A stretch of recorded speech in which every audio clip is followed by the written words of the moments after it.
It's hard being a puppet, don't you know? Nowadays, people seem to have forgotten what being a true puppet is all about. But it wasn't always this way. For many centuries, puppets were used to entertain people.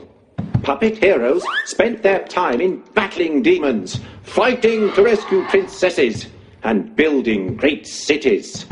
A few were even proclaimed gods and goddesses on their little stages.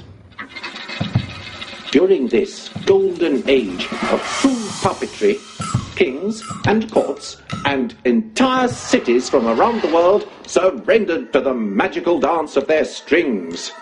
But then, things started to go all wrong. Cunning men became aware of the power of puppetry. They began to attach strings to the people around them, with only one thing in mind: control.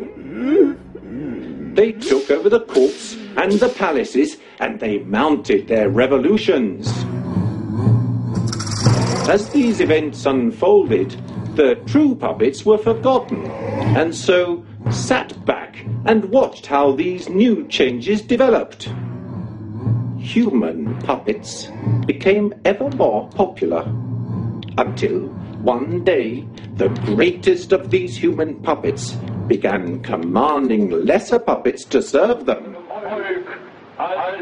And so, by using their strings, they took control of others.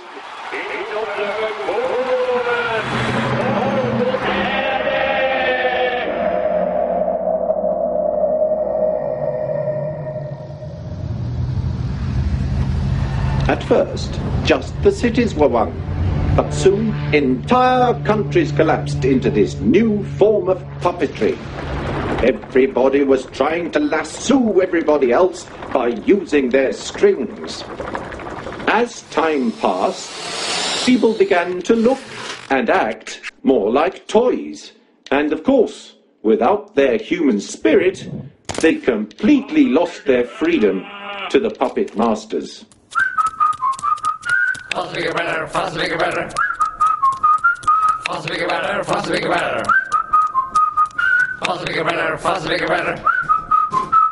Faster, bigger, better. Faster, bigger, better. Nowadays, it's puppets controlling puppets.